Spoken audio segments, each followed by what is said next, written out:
본문에서 바울은요, 우리에게 이 교만을 경계하는 말씀을 계속해서 강조하는 것을 우리가 보게 됩니다. 자, 18절의 말씀에 이렇게 얘기를 하죠. 그 가지들을 향하여 뭐 하지 마라, 자랑하지 말라, 이렇게 얘기를 하고 있고, 또한 20절에 보면요, 뒤에 오늘 말씀의 제목이기도 합니다만, 무엇을 품지 말아라, 높은 마음을 품지 말아라, 그렇게 우리에게 거듭 바울이 강조를 하고 있습니다. 여러분, 우리 삶에 있어서 이 교만이라는 것이 왜 그토록 위험한가라는 거예요. 교만을 가장 경계해야 된다고 말씀을 드렸는데, 왜 교만이 이토록 위험한가라는 것은 인간의 원죄가 어디서 시작되냐면 교만에서부터 시작되는 것입니다. 인간의 원죄가 이 교만에서부터 시작되고, 뿐만 아니라 이 인간을 미혹했던 사단도 여러분 이 교만함으로 말미암아 타락했다는 것을 우리는 기억해야 된다는 거죠. 여러분, 이 교만이라는 것을 생각해 볼 때 우리가 먼저 베드로전서 5장 6절에 보면, 우리가 찾지는 않겠습니다만 이런 말씀이 있어요. 베드로전서 5장 6절에 보면 하나님의 능하신 손 아래 겸손하라, 이런 말씀이 있습니다. 하나님의 능하신 손 아래 겸손하라. 역시 쿵짝이 잘 맞네요. 하나님의 능하신 손 아래 겸손. 옆에 분에게 하나님의 능하신 손 아래 겸손합시다. 아멘. 왜 앞에 건 떼어먹고 겸손하시다만. 여러분, 이 겸손이라는 뜻은 그런 겁니다. 하나님의 능하신 손 아래에 있다라는 거예요. 하나님의 능하신 손. 그래서 겸손한 사람은 그냥 몸만 굽신굽신하고 사람들한테 겸손한 척 하는 게 겸손한 게 아니라 하나님의 능력 안에서 살아가는 사람. 여러분, 지난주 말씀드렸죠. 하나님의 능력을 빌려다가 사는 사람이 아니라 하나님의 능력 안에 있는 사람이, 주님의 능력 아니면 주님 저는 아무것도 아닙니다, 이렇게 고백하며 하나님의 능력 붙잡고 그 안에서 살아가는 사람이 진짜 겸손한 사람이라는 거예요. 그럼 여러분, 교만한 사람은 어떤 사람이겠어요? 반대로 하나님의 능력, 하나님의 능하신 손 밖에서, 하나님의 손을 벗어나서 내가 주인이 되고 내가 중심이 돼서 하나님 없이도 나는 살 수 있습니다. 하나님 능력 안 주셔도, 굳이 주님 없어도 저는 살 수 있습니다. 자기 마음대로 살아가겠다라는 것, 이것이 교만이죠. 사탄이 그러했습니다. 그리고 그 사탄의 꾀임에 넘어간 첫 인류 또한 하나님 없어도 우리는 괜찮습니다 라는 이 교만이 그들 속에 들어옴으로 말미암아서 여러분, 이 인류가 타락하게 되었다라는 거예요. 그래서 교만은요, 인간의 죄의 뿌리가 됩니다. 그 다음에 인간의 죄의 근원이 됩니다. 그래서 우리가 교만한 마음이 우리 안에 들어오기 시작하면요, 그것은 결국 우리로 하여금 온갖 죄를 우리 안에 들어오게 만드는 통로를 열어주는 거예요. 그래서 우리 안에 이 교만함을 경계해야 되는 이유가, 이 교만함 때문에 온갖 죄악이 우리 안에 침투되어져서, 그래서 성경에서 바울뿐만 아니라 성경 전체가 우리에게 이 교만을 무엇보다도 경계하고 있다는 것을 우리는 확인할 수 있다는 거죠. 여러분, 이스라엘이 구원에 실패한 이유가 무엇입니까? 바로 교만 때문입니다. 교만이 뭐라 그랬어요? 하나님이 없어도 된다, 하나님 능하신 손 아래 벗어난 삶이라고 그랬어요. 그래서 이스라엘들이 구원에 실패한 이유가, 그들이 어디에 빠지냐면 우월성에 빠지는 겁니다. 민족 우월주의에 빠져요. 그래서 이 민족 우월주의에 빠져서 우리는 하나님 없어도, 우리의 전통과, 우리는 예수 그리스도 아니어도, 하나님이 구원의 방편으로 보내신 예수님 아니어도 우리는 우리의 전통, 우리의 행위, 우리의 의, 이런 것으로 구원을 받을 수 있을 것이다 라고 그들은 생각했기 때문에 그들 눈에는 예수님이 아주 무가치해 보이고 하찮아 보이고 필요 없어 보이는 겁니다. 오늘 저와 여러분들의 눈에는 예수님이 가장 존귀하게 보이기를 주님의 이름으로 축원합니다. 예수님이 가장 존귀하셔야 돼요. 하나님이 보내신 그 예수님이. 그런데 우리가 이 교만함에 사로잡히면 어떤 증상이 일어나냐면 목이 꼿꼿해집니다. 목이 곧아지고 귀가 어두워지기 시작하고 눈이 가물가물 안 보이기, 눈에 뵈는 게 없어요. 이게 교만한 사람들의 특징이죠. 정작 들어야 될 것을 듣지 않으려고 합니다. 봐야 될 것을 보지 않으려고 합니다. 목이 곧아서 하나님 앞에 엎드릴 줄 모르는 겁니다. 예를 들어서 여러분, 누군가와 대화를 한다고 생각해 보세요.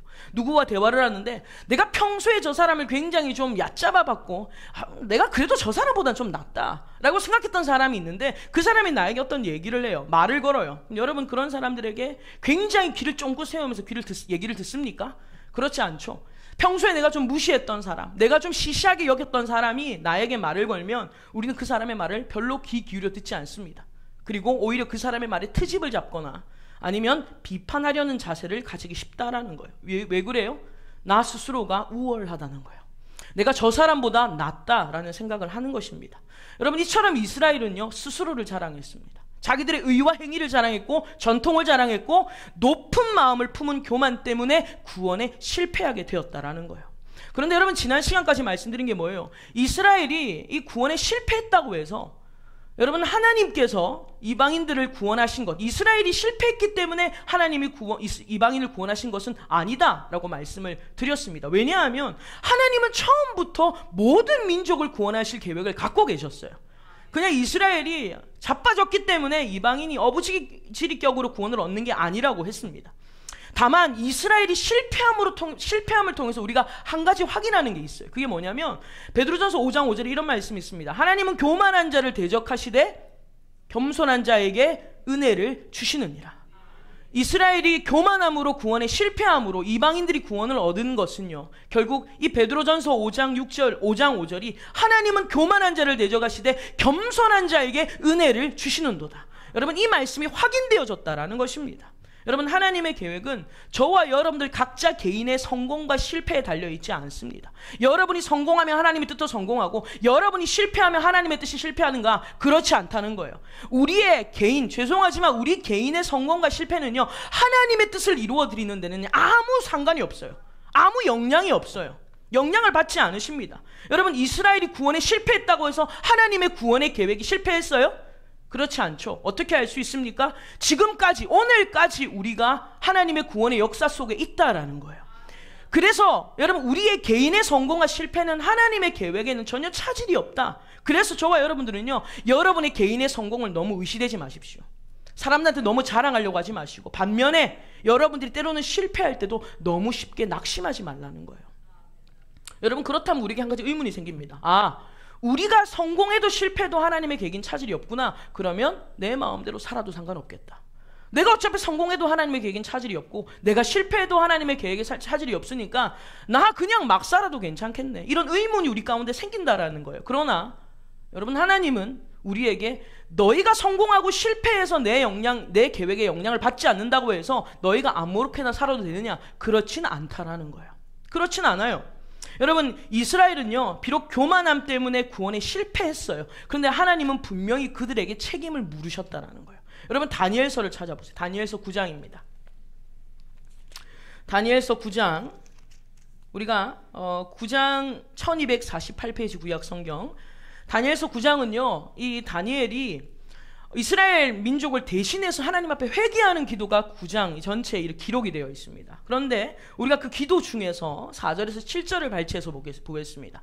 다니엘서 9장 4절에서 7절 같이 읽겠습니다. 내 하나님 여호와께 기도하며 자복하여 이르기를 크시고 두려워할 주 하나님, 주를 사랑하고 주의 계명을 지키는 자를 위하여 언약을 지키시고 그에게 인자를 베푸시는 이시여, 우리는 이미 범죄하여 패역하며 행악하며 반역하여 주의 법도와 규례를 떠났사오며 우리가 또 주의 종 선지자들이 주의 이름으로 우리의 왕들과 우리의 고관과 조상들과 온 국민에게 말씀한 것을 듣지 아니하였나이다. 주여, 공의는 주께로 돌아가고 수치는 우리 얼굴로 돌아오미 오늘과 같아서 유다 사람들과 예루살렘 거민들과 이스라엘이 가까운 곳에 있는 자들이나 먼 곳에 있는 자들이 다 주께서 쫓아내신 각국에서 수치를 당하였사오니 이는 그들이 주께 죄를 범하였음이니이다. 아멘. 여러분, 우리가 오늘 읽었던 본문에 보면요, 바울이 뭐라고 말하냐면 하나님은 인자하시지만 동시에 준엄하시다. 이것을 얘기를 하는데 다니엘이 똑같은 얘기를 하는 거예요. 4절 하반절에 보면요, 여러분, 하나님은 어떤 분이시냐면 우리에게 뭘 베푸시는 분이시다. 인자를 베푸시는 분이시다. 우리에게 인자를 베푸시는 분이시지만 7절에 보면 동시에 주님은 공의로우신 분이시다. 그분은 준엄하신 분이시다라는 것을 이 다니엘이 얘기를 하고 있는 것입니다. 여러분, 이스라엘이라는 나라는 아주 조그만 나라고 우리나라처럼 주변의 강대국 사이 속에서 아주 조그만 나라인데 하나님께서 그 나라를요, 자신의 백성으로 택하심으로 말미암아 하나님께, 여러분, 다른 나라는 받지 못했던 특별한 은혜를 이 이스라엘은 받았던 나라예요. 하나님의 사랑도 뜨겁게 받았고요, 하나님의 간섭도 받았고요, 그리고 하나님의 끊임없는 보살핌이 있었던 나라가 이 이스라엘이었다라는 거예요. 여러분, 그런데 이 이스라엘은 이런 하나님의 은혜와 인자를 받았음에도 불구하고 그들은 교만함으로 말미암아 구원에 실패하죠. 그 실패의 결과가 뭐예요? 7절이었어요. 7절이 뭐라고 얘기합니까? 주여, 공의는 주께로 돌아가고 수치는 우리의 얼굴로 돌아왔다. 수치가 이제 이들의 실패한 이들의 얼굴로 돌아왔는데 어떤 결과가 생겼냐면 유다 사람들과 예루살렘 거민들과 이스라엘이 가까운 곳에 있는 자들이나 먼 곳에 있는 자들이 다 주께서 쫓아내신 각국에서 뭘 당하였다? 수치를 당하였다. 여러분 이게 무슨 말입니까? 결국 이스라엘 백성들은요 교만함으로 구원에 실패해서 이들은 바벨론의 포로가 됩니다. 그리고 사방으로 흩어지는 거예요. 사방으로 쫓겨나는 거예요. 이런 아픔을 겪었다라는 거예요. 결국 아무렇게나 살아도 되는 줄 알았는데 그게 아니라 우리의 삶은요 반드시 하나님의 보응이 있더라는 거예요. 오늘 저와 여러분들 우리가 잘한 것에 대해서 주님은 반드시 상 주시는 주님이십니다. 그래서 저와 여러분은 항상 주 안에서 우리의 수고가 헛되지 않는 줄 믿습니다. 주님은 분명히 보라 내가 속히 오리니 내가 내게 줄 상이 있어 너희가 행한 대로 내가 반드시 갚아주리라. 우리 주님은 우리의 잘한 것을 반드시 상 주시는 분이시지만 반대로 우리가 잘못한 거에 있어서는 주님은 응당한 책임을 지게 하신다라는 거예요. 근데 여러분 구원에 있어서 우리 스스로의 노력으로 구원을 받을 자가 있어요 없어요? 없죠. 아무도 없어요. 그러면 인간이 구원에 실패할 것이라는 것은 하나님은 알았을까요 몰랐을까요? 아셨죠? 그러면 이건 뭔가 공의롭지 않아요. 주님이 실패할 거 뻔히 알면서 너희들 한번 해봐라. 이거는 공의롭지 않은 거 아니에요? 우리 하나님은 공의로우시기 때문에 공의로우신 하나님은 끝까지 책임을 지셔요. 그래서 어떤 책임을 지시냐면 우리가 구원에 실패할 걸 아셨기 때문에 하나님은 당신이 끝까지 책임지시는 차원에서 예수님을 이 땅에 보낸 겁니다. 그래서 저와 여러분들을 그 예수님을 통해서 이제 하나님을 아버지라 부를 수 있는 구원의 자리, 자녀의 자리로 우리를 옮겨주셨다라는 거예요. 하나님이 책임지셨기 때문에 우리가 이 자리에 있는 줄 믿습니다.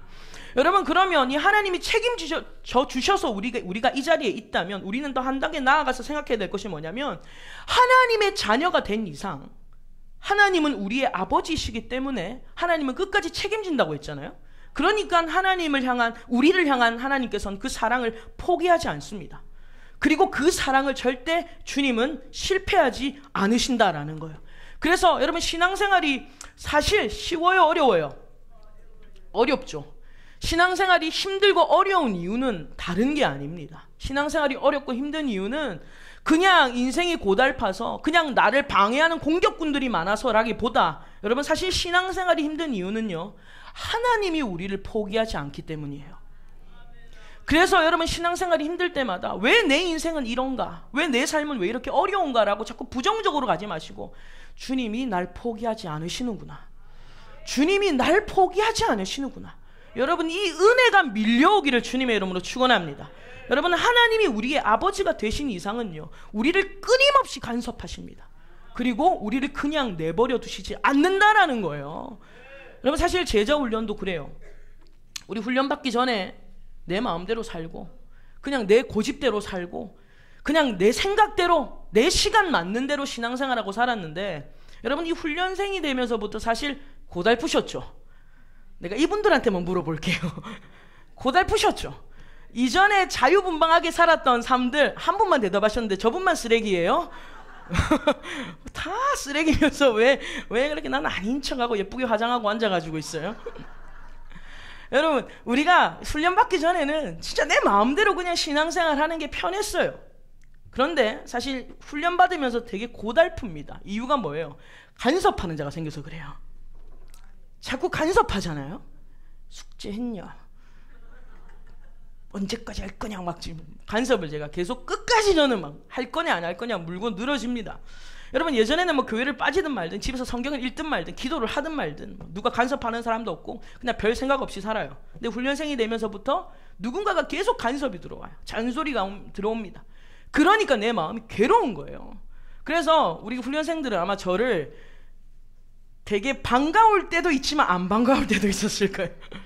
숙제를 안 했거나 뭔가 마음에 캥기는 게 있을 때는 어떻게든 저를 둘러가고 도망가고 이런 모습들을 되게 많이 봤습니다. 여러분 근데 이제 수료했다고 오늘 수료식이다 이제 끝났다 이제 나는 자유다 간섭이 끝났다고 생각되겠지만 여러분 착각하지 마세요. 이제 본격적으로 하나님이 작업하실 겁니다. 저는 주님께 맡겼어요. 이제 주님께 토스 이제 주님이 본격적으로 작업을 하실 거라고 저는 믿습니다. 왜냐하면 하나님은 절대 저와 여러분들을 포기하지 않기 때문에. 여러분 영적 성장을 멈추지 마셔야 된다라는 거예요. 그래서 여러분 오늘 본문에서도요. 본문 21절 보세요. 본문으로 돌아가서 21절 22절에 보면 이런 말씀이 있습니다. 자, 로마서 11장 21절 22절 같이 읽겠습니다. 하나님이 원가지들도 아끼지 아니하셨은즉 너도 아끼지 아니하시리라. 그러므로 하나님의 인자하심과 준엄하심을 보라. 넘어지는 자들에게는 준엄하심이 있으리니 너희가 만일 하나님의 인자하심에 머물러 있으면 그 인자가 너에게 있으리라. 그렇지 않으면 너도 지키는 바 되리라. 여러분 이 말씀처럼 바울이 우리에게 얘기하는 것이 결국은 무엇이냐면 고린도전서 10장을 같이 찾겠습니다. 고린도전서 10장 12절의 말씀을 같이 볼까요? 잘 아는 말씀입니다. 한 절 같이 읽겠습니다. 그런즉 선줄로 생각하는 자는 넘어질까 조심하라. 아멘. 그러니까 바울이 아까 전에 로마서 11장 21절에서 22절이 얘기하는 게 뭐예요? 너 선줄로 생각하면 넘어진다. 이거 조심해라. 여러분 우리에게 이러한 교만에 대해서 경고를 하고 있는 겁니다. 여러분 교만은요, 내가 선줄로 생각하는 것에서부터 시작이 되는 거예요. 아, 나 이 정도면 됐다. 나 이 정도면 안전하다. 나 이 정도면 충분하다. 나 이 정도 훈련 받았으면 됐다. 여러분 그렇게 생각하는 순간 마귀는 그 틈을 타고 들어온다는 거예요. 그 틈을 타고 들어와서 그 교만한 마음이 들어옴으로 말미암아 온갖 죄악이 우리에게 밀려 들어오기 시작하는 겁니다. 그래서 여러분 훈련에 있어서 내가 이 정도면 충분하다는 자기만족이 있으면 안 돼요. 내가 2년 했으면 됐지. 1년 했으면 됐지. 여러분 훈련에 있어서 절대 자기만족이 있어서는 안 된다라는 거예요. 달리는 말에 뭘 더합니까? 채찍을 더하죠. 당근을 더하진 않습니다. 달리는 말에 채찍을 더해요. 여러분 하나님의 간섭이 여러분에게 끊임없이 있다는 것은 여러분의 영이 살아있다는 것을 증거하는 거예요. 증명하는 거예요. 왜냐하면 죽은 것을 막 때리면 죽은 게 팍팍팍 일어납니까? 안 일어나. 죽은 것은 아무리 때려도 날 잡아 잡수소. 말고기 해먹으면 돼요. 그런데 여러분 살아있다라는 것은 때릴수록 더 반응이 일어나는 거죠. 그래서 여러분 하나님의 간섭하심에 여러분들이 자꾸 움찔움찔하는 것은 여러분의 영이 그래도 살아있다라는 거예요. 이것은 은혜인 줄로 믿습니다.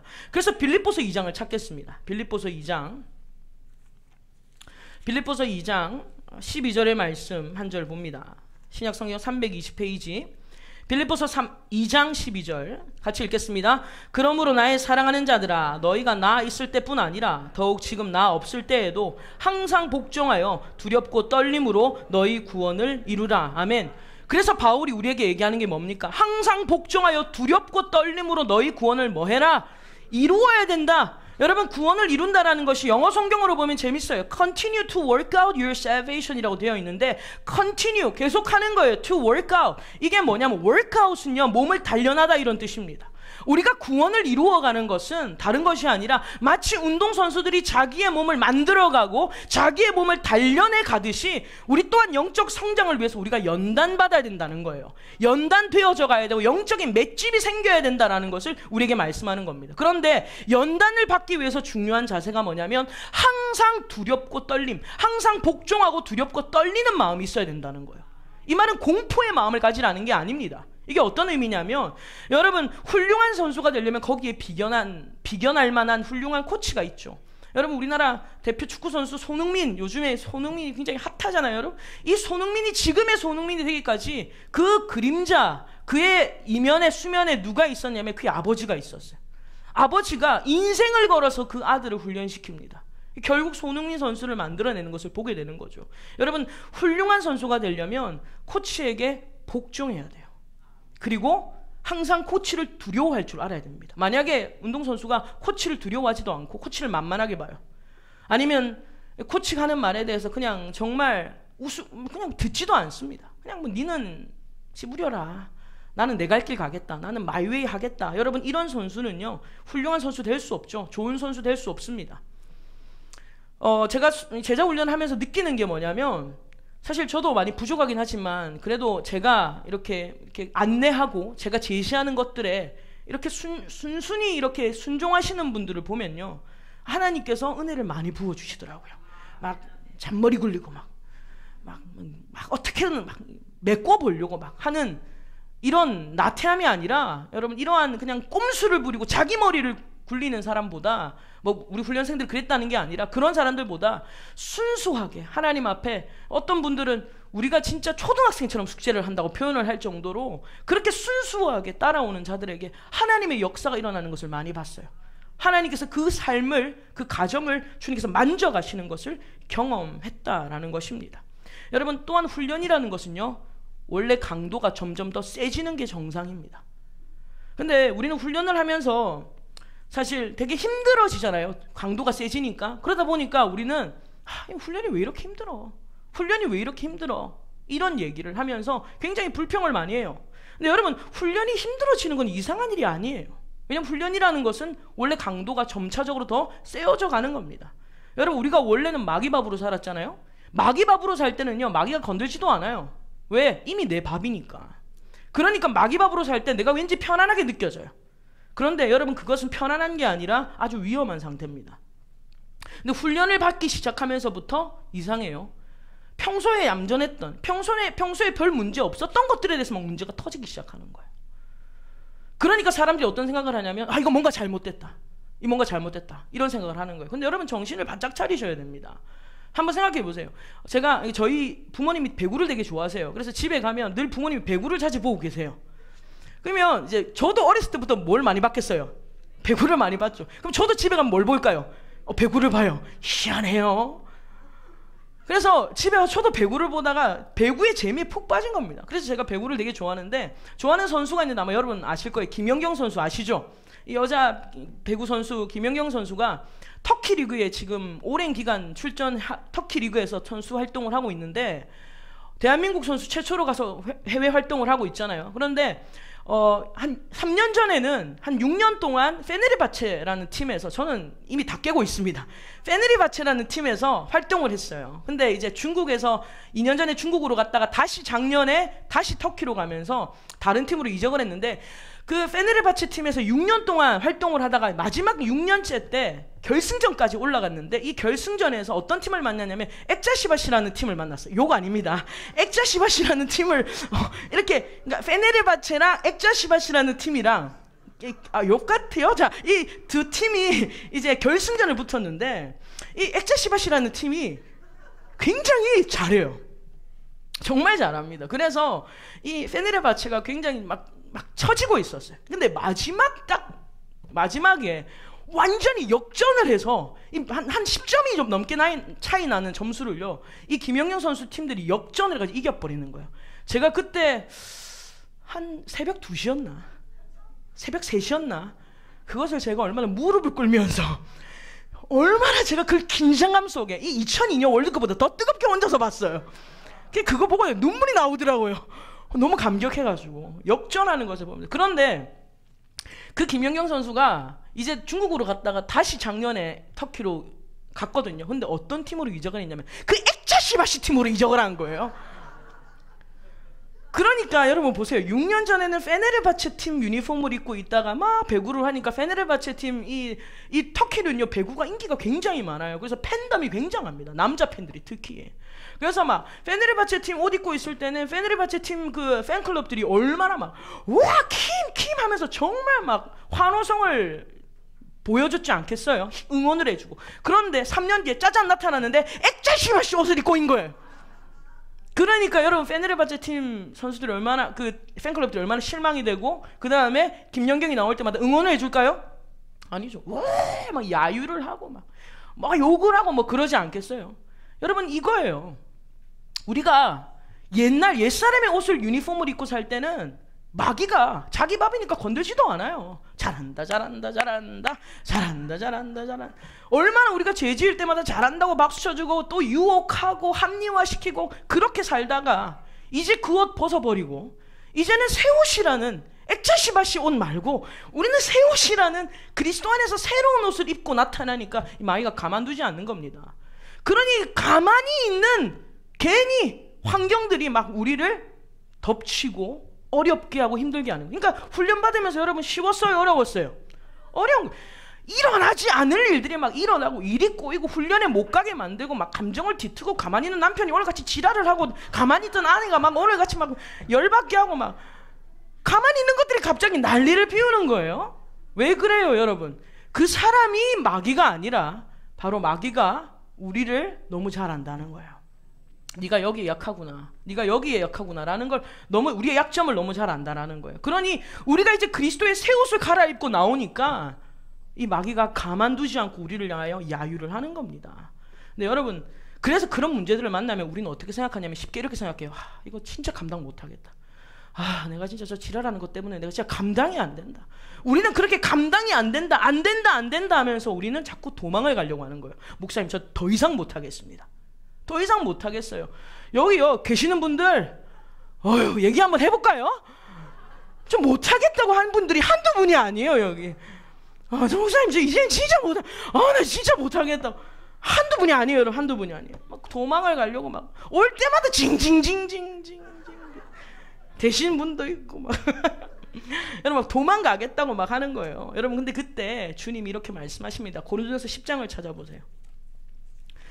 고린도전서 10장, 우리 아까 전에 10장 12절의 말씀을 읽었죠. 10장 13절 우리에게 이렇게 얘기를 합니다. 고린도전서 10장 13절 275페이지 신약성경 같이 읽겠습니다. 사람이 감당할 시험 밖에는 너희가 당한 것이 없나니 오직 하나님은 미쁘사 너희가 감당하지 못할 시험 당함을 허락하지 아니하시고 시험 당할 즈음에 또한 피할 길을 내사 너희로 능히 감당하게 하시느니라. 아멘. 할렐루야. 여러분, 이 말씀을 붙들어야 돼요. 우리가 절대 감당하지 못할 시험은 주님은 주지 않으시고, 그리고 감당을 못하면 주님은 피할 길을 주시겠다라고 약속하셨어요. 여러분, 하나님의 말씀, 저는 성경을 보니까요 깨달은 게 딱 하나예요. 하나님의 말씀은 약속이다. 왜 이걸 언약이라고 하잖아요. 이건 약속이에요. 이루어지는 거예요. 그래서 하나님의 약속은요 반드시 이루어질 거기 때문에 그냥 믿고 붙들면 되는 거예요. 그러니까 주님 저 감당 못하겠습니다. 주님이 감당 못할 시험 없다. 그리고 감당 못하면 내가 피할 길 주겠다. 주님이 약속했다, 이 말이에요. 그래서 저와 여러분들은요 훈련받을 때, 훈련생들뿐만 아니라 여러분 다 그래요. 우리가 훈련받을 때 기억해야 될 것이 뭐냐면, 이건 절대 감당 못하는 시험이야. 나 이거 절대로 안 돼. 나는 못해. 스스로 상황에 여러분들이 굴복하지 마세요. 여러분이 스스로 상황을 여러분들이 판단 내리지 마세요. 여러분이 단정 내리지 마세요. 우리의 상황을 이끌어가며 주관하신 분은 하나님이십니다. 비록 지금은 우리 집이 쑥대밭 같고 지금은 내 환경과 상황이 쑥대밭 같아도요, 하나님은 모든 것을 합력하여 선을 도출해 내시는 거예요. 하나님 분명히 약속하고 있다는 거예요. 여러분, 그래서 이 마지막으로 우리가 기억해야 될 것이, 우리의 그러면 훈련 장소가 어디냐 이 말. 이렇게 훈련받아서 이 장소 어디서 이 훈련을 사용해야 되냐. 우리가 훈련 장소는 우리의 훈련 장소는 소예배실이었거든요. 교회였어요. 그런데 실질적인 장소는 교회가 아니라 먼저는 여러분의 삶인데 바로 가정입니다. 우리에게 주어진 직장도 중요하고요. 그리고 여러분이 만나는 여러분이 가는 학교, 그리고 여러분이 외부에서 만나는 모든 사람들의 만남 속에서도 여러분들의 훈련의 장소라는 것을 기억해야 되지만, 그러나 가장 시작이 되는 곳은 가정입니다. 여러분, 에베소서 5장을 한번 찾아보십시오. 에베소서 5장.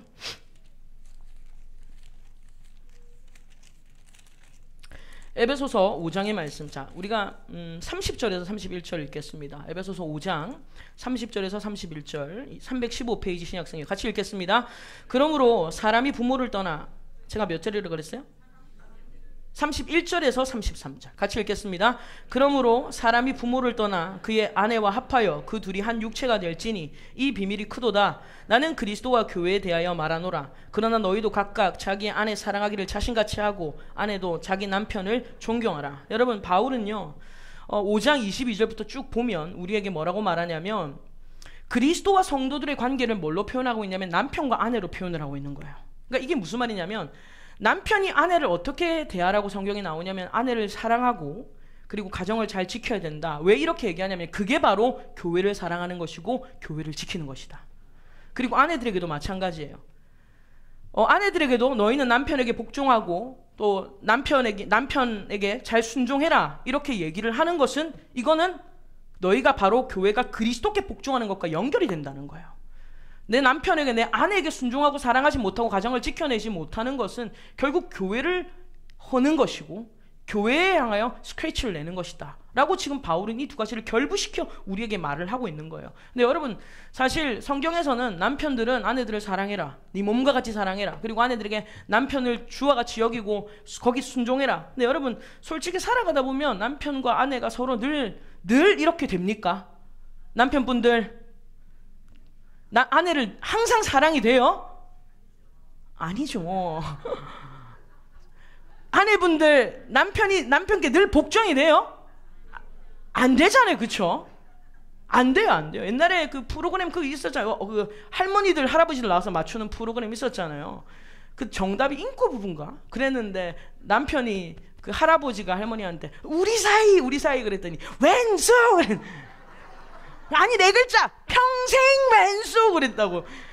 인코 부부가 평생 왼수가 될 수 있는 거예요. 우리가 인코 부부로 시작을 했는데, 그래서 우리가 머리 뭐 팥뿌리가 되도록 우리 한번 잘 살아보세 그랬는데 어디 가고 없어요. 서로 각자 개인 플레이 하는 거죠. 근데 여러분, 주님이 우리에게 원하시는 것은, 물론 너희가 서로 살아가다 보면 미워지고 원망되어지고 더 이상 못 살겠다 이런 결과가 날 때도 있지만, 여러분, 공의로우신 하나님께서 우리에게 원하시는 건 뭐냐면, 우리에게 원하시는 것은 너는 너의 감정이라든지 아니면 너의 상황과 상관없이 주님은 우리 각자에게 맡겨진 일을 했는지를 물으시겠다라는 거예요.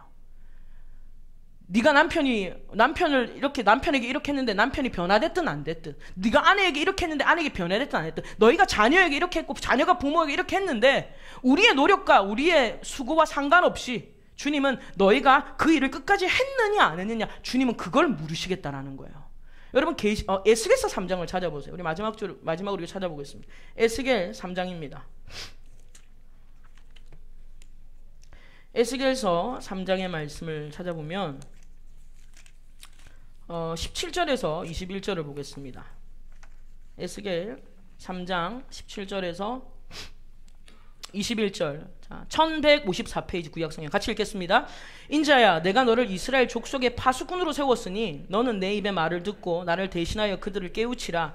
가령 내가 악인에게 말하기를 너는 꼭 죽으리라 할 때에 내가 깨우치지 아니하거나 말로 악인에게 일러서 그의 악한 길을 떠나 생명을 구원하게 하지 아니하면 그 악인은 그의 죄악 중에서 죽으려니와 내가 그의 핏값을 내 손에 찾을 것이고, 내가 악인을 깨우치되 그가 그의 악한 마음과 악한 행위에서 돌이키지 아니하면 그는 그의 죄악 중에서 죽으려니와 너는 내 생명을 보존하리라. 또 의인이 그의 공의에서 돌이켜 악을 행할 때에는 이미 행한 그의 공의는 기억할 바 아니라 내가 그 앞에 거치는 것을 두면 그가 죽을지니 이는 내가 그를 깨우치지 않음이니라. 그는 그의 죄 중에서 죽으려니와 그의 핏값은 내가 내 손에서 찾으리라. 그러나 내가 그 의인을 깨우쳐 범죄하지 아니하게 함으로 그가 범죄하지 아니하면 정령 살리니 이는 깨우침을 받으며 너도 내 영혼을 보존하리라. 아멘. 여러분, 이 말씀은요, 지금 하나님께서 에스겔에게 너 파수꾼이라는 것을 기억하라는 거예요. 너 파수꾼이야. 내가 너를 파수꾼으로 세웠어 하면서 주님이 뭘 말씀하시냐면, 네 앞에 악인이 있는데 그 악인이 죄를 지었다고 합시다. 죄를 지었는데 그가 듣든지 안 듣든지 깨닫든지 못 깨닫든지 너는 파수꾼이기 때문에 네가 할 역할을 해야 된다는 거예요. 가서 깨우쳐야 된다는 거예요. 왜? 그게 네 역할이라는 거예요. 그 사람이 악인이든 의인이든 상관없이 죄를 지으면 그 사람에 가서 깨우쳐야 된다는 거예요. 왜냐하면 그 사람이 깨우쳐서 돌아오든 돌아오지 않든 그게 네가 할 일이다. 이것을 주님이 말씀을 하시는 겁니다. 그걸 지금 17절부터 21절까지 얘기를 하는 거예요. 그러니 여러분, 우리가 나의 남편에게, 나의 아내에게, 나의 자녀에게 어떻게 하든 어떻든지 간에 그들의 반응과 상관없이 저와 여러분들은요, 우리에게 맡겨진 역할을 감당해야 된다는 거예요. 근데 여러분, 사실 나이가 들면서 그러시더라고요. 이 중년이 되면 남편들 어쩌습니까? 내가 돈 버는 기계냐? 내가 아무리 노력해도 우리 집에 들어오면 내 편 하나 없다. 더 이상 가족을 덜 보려고 하지 않습니다. 남자들 그렇게 되시더라고요. 그러면 아내들 어떻습니까? 얼씨구나. 내가 애 놓고 애 키우는 기계냐? 내가 밥 짓는 기계냐? 하면서 아무리 노력해도 누구 하나 내 수고 알아주지 않는다 하고 던져버립니다. 여러분, 아이들은 어떻습니까? 내가 부모의 기대 주냐? 내가 왜 부모의 기대의 부담감을 안고 살아야 되냐? 더 이상 나에게 기대하지 마라 하면서 빠락빠락 대들죠. 여러분, 왜 그렇습니까? 모두가 내가 노력한 만큼, 내가 수고한 만큼 효과나 보상이 없기 때문에 이제는 내가 책임지지 않겠다는 거예요. 이제는 나 더 이상 책임지고 싶지 않다라고 얘기를 합니다. 근데 여러분, 주님은 비록 네가 수고한 만큼, 네가 노력한 만큼 너의 남편이, 너의 아내가, 너희 자녀들이, 너희 부모가 잘 되지 않아도 그것과 상관없이 하나님은 너가 주어진 일에 최선을 다했느냐, 네가 해야 될 일에 책임을 다했느냐? 주님은 이것을 물으시겠다라는 거예요. 주님, 아무리 수고해도 안 변화돼요. 아무리 노력해도 안 변화돼요. 여러분, 변화시키는 건 하나님이 하세요. 그건 주님의 손에 있는 거예요. 그러니까 주님은 네가 남편을 변화시키려 하거나 네가 아내를 변화시키려 하거나 네가 자녀들을 변화시키려 하는 것이 아니라 네 할 일 잘하라는 거예요. 너에게 맡겨진 일에, 하나님의 말씀이 너에게 맡겨진 일에 열심을 내라는 것을 우리에게 말씀을 하는 겁니다. 그걸로 책임을 묻겠다는 거예요. 비록 네가 아내로서, 남편으로서, 자녀로서, 부모로서 열심히 했는데도 내가 노력한 만큼 성과가 없어도 주님 그 성과를 가지고 우리를 판단하시는 것이 아니라 네가 열심을 했느냐, 네가 네 자리를 지켰느냐, 이것으로 책임을 물으시겠다라는 거예요. 여러분, 그래서 하나님은 공의로우신 분인 거예요. 하나님은 공의로우신 분입니다.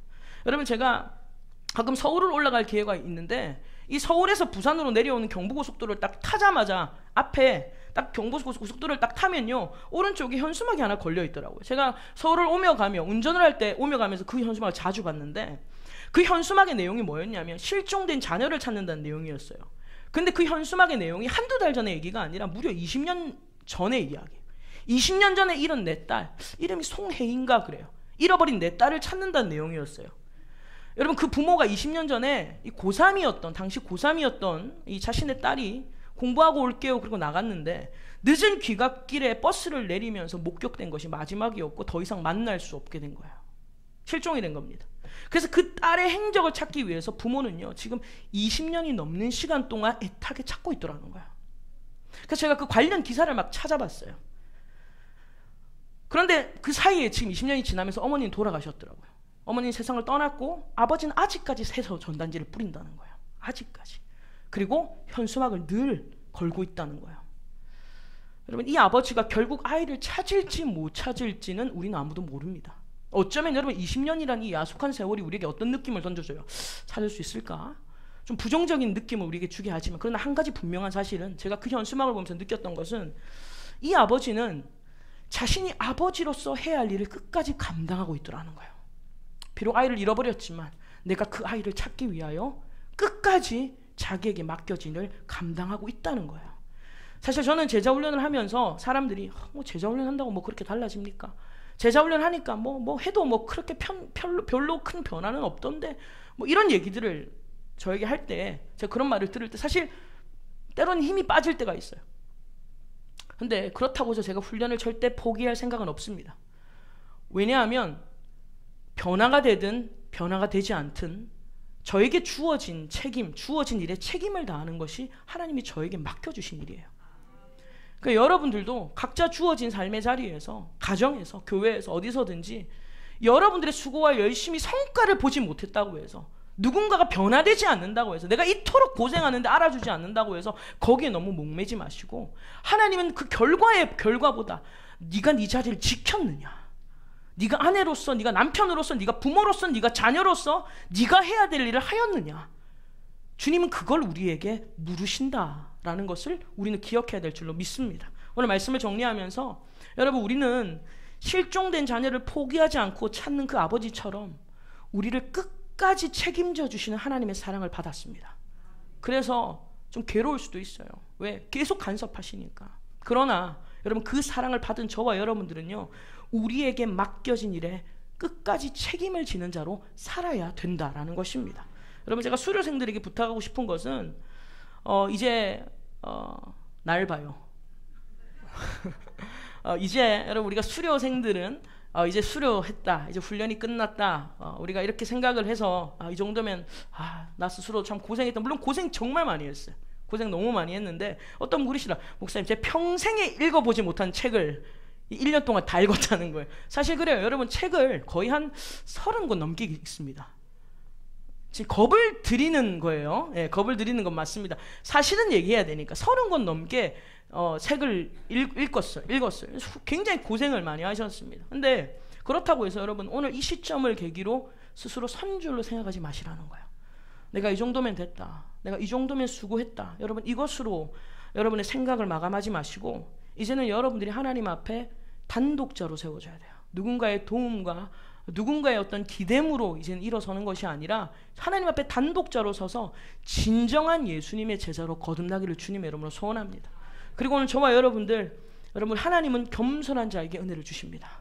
우리가 선줄로 생각하고 내가 이 정도면 됐다라는 우리의 이 교만함들을 내려놓고 항상 하나님의 능하신 손 아래서 여러분, 우리가 겸손하게 살아갈 때에 저와 여러분들의 삶에 흘러가는 하나님의 은혜가 있을 줄 믿습니다. 여러분, 한 해도 붙들어 주신 하나님, 그리고 앞으로도 이끌어 가신 하나님, 그 하나님께 우리 감사와 영광의 박수 올려드리겠습니다. 할렐루야. 네, 함께 기도하겠습니다.